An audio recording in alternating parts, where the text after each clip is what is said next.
Dito sa atin sa Pilipinas, 50,000 sako ng iron fortified rice o bigas na may iron ang nag-expire o nabulok na lang sa bodega ng National Food Authority o NFA.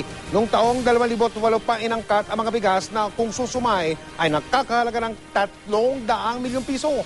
Pero kahit expired na, bakit ibinebenta pa yung bigas na yan ng NFA? Alamin natin sa special report na ito ni Deo Bocawisan.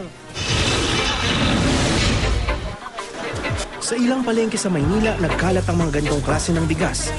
Masustansya raw kaysa pangkaraniwang bigas dahil dinagdagan ng iron na mabuti para sa dugo. Pero tila hindi ito patok sa masa.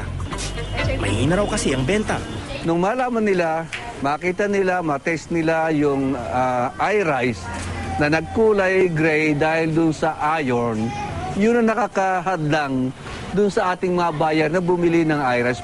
At dahil matamlay ang bentahan sa mga palengke ng iron fortified rice, sako-sakong iron rice premix o bigas na may iron at panghalo sa pangkaraniwang bigas, nakatenga pa rin sa mga bodega ng National Food Authority o NFA.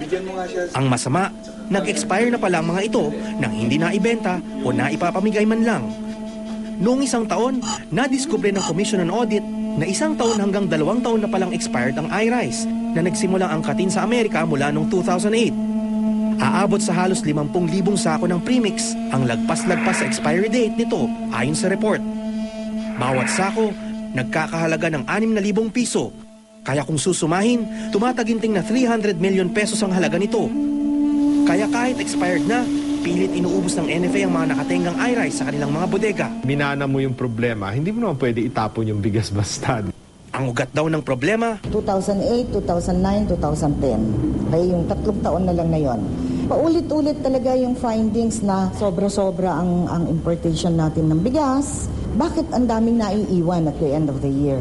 So there must be something in the way that they estimate the volume of rice to be imported. At dahil dito, malaking pera daw ang nawawala sa gobyerno. Ang pagkakamali dyan ay kung bakit bumili ng pagkadami-daming fortificant, yung iron fortificant. Kung tutuusin, malaking tulong talaga sana ang proyektong iRice na sinimulan noong pang 2004, lalo't marami sa Pilipinas ang may anemia o kulang sa iron sa dugo.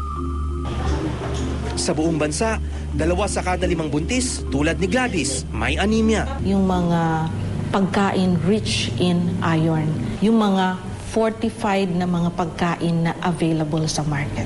Pinopromote namin yan.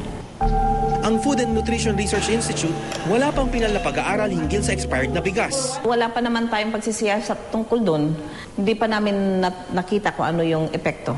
Sinubukan ng GMA News na magpatest sa iba't ibang pribado at pampublikong laboratory. Pero wala na isa sa mga ito ang may kakayahang mag-test ng epekto ng expired na iRice. Pero ang NFA, determinadong ubusin ang expired na iron fortified rice.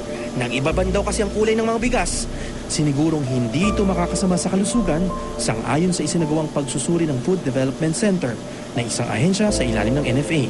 Hindi porket halimbawa talagang expired na yung iRice, makasasama sa katawan ng tao. Hindi mo lang makukuha yung full benefits ng vitamin. Nagbitiw na si Banayo para bigyang daan ang kanyang pagtakbo sa eleksyon. Ang kasalukuyang spokesperson ng NFA, idiniin na ligtas pa rin kainin ang iron fortified rice.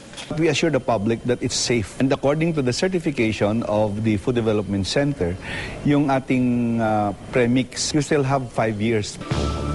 Deo Bocawisan, nakatutok 24 oras.